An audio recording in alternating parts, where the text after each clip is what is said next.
Many people who are finding success learning to play by ear using solfege at some point come to a crossroads.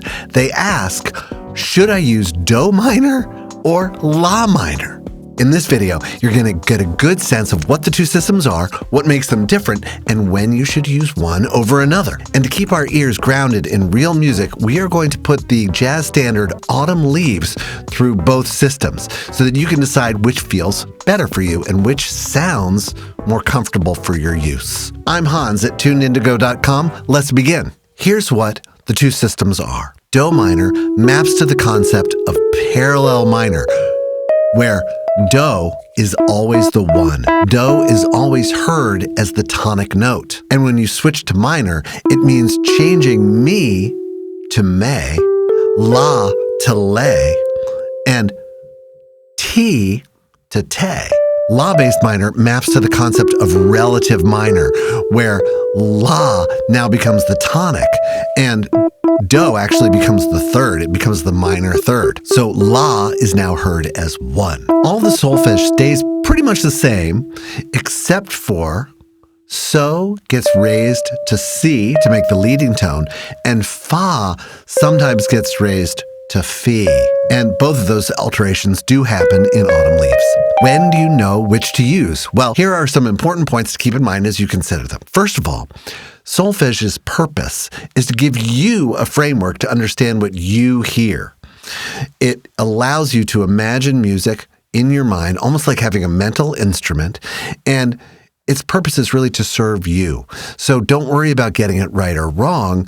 Make sure that you're aligning what you hear with the system that works for you.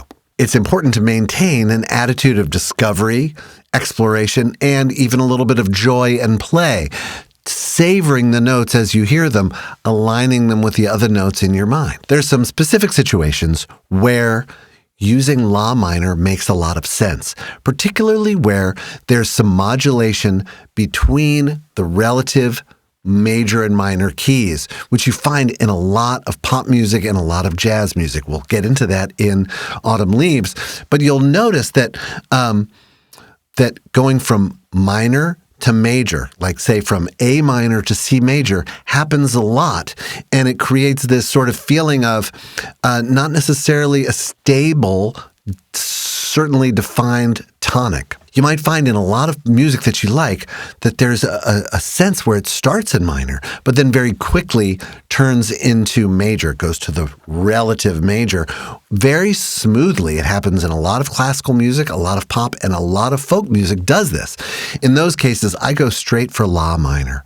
Now, there are other cases where the Do stays the same, tonic stays the same note, and you want to really honor that by using Do-based minor. So those are two cases where La minor works in some kind of music and Do minor works in some kind of music. Let's work through this with the example of Autumn Leaves, which is a jazz standard written in the 1940s by Joseph Cosma, and later the English lyrics were created by Johnny Mercer. You can find the sheet music to this with both La-based minor and Do-based minor lyrics written in. Click the link in the description. Here's how it sounds in Do minor. Do, re, mi, le, te, do, re, sol. Le, te, do, fa, sol, la, ti, me. Do, re, mi, le, te, do, re, sol. Le, te, do, fa, re, fa, me, do. Notice it starts on Do.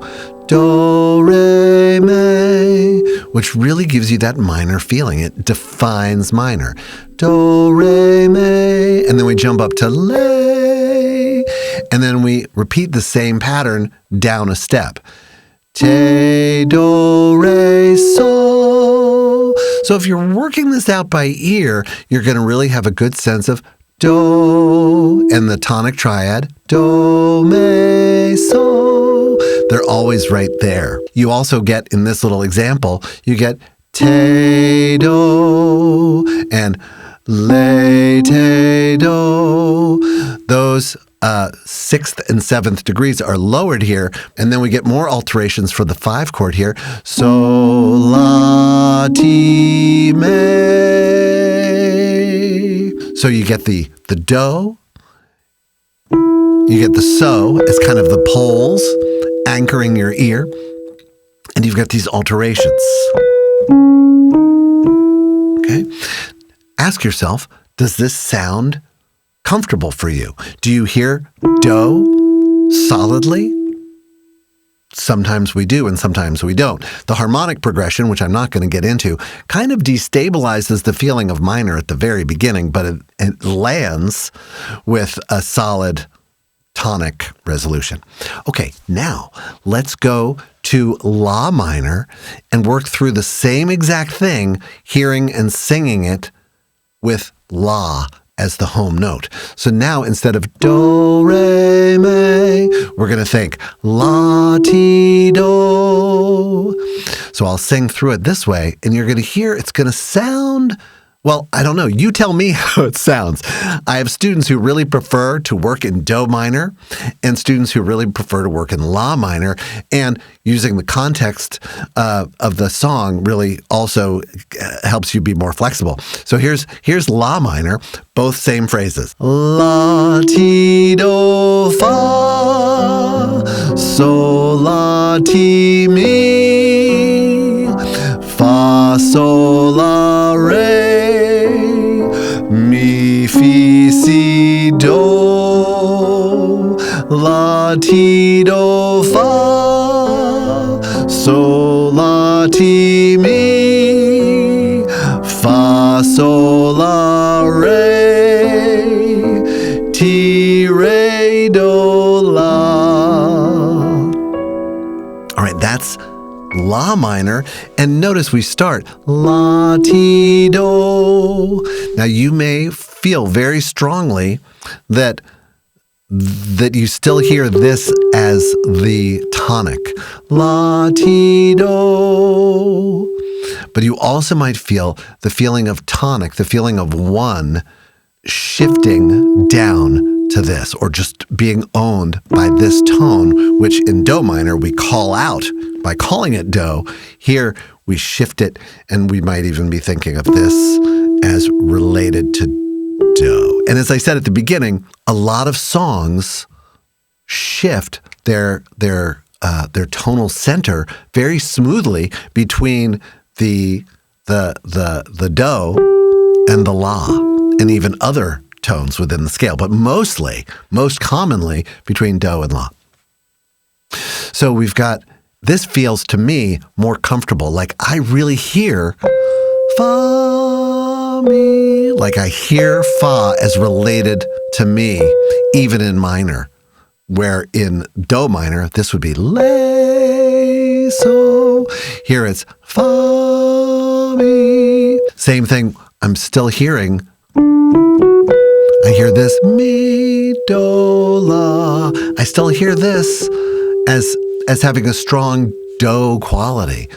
La, even though this feels and sounds like the one. Do still sounds like do, partly because it belongs to that collection of tones. So now let's look very specifically at how these two kind of scale thoughts line up with each other. Notice how the arrangement of half steps and whole steps in the major scale is fixed, right? And fa and mi and do and ti are the half steps.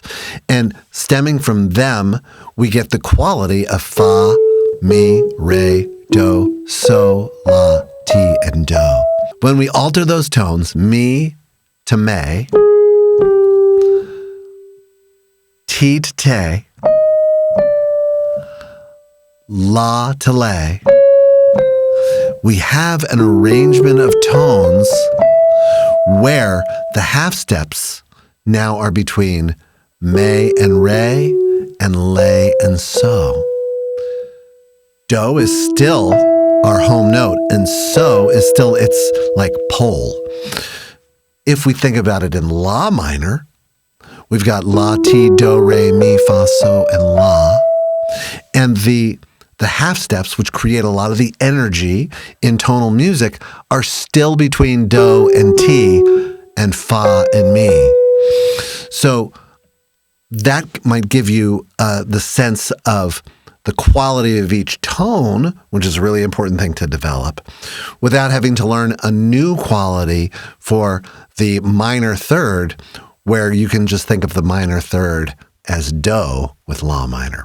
But again, it's up to you.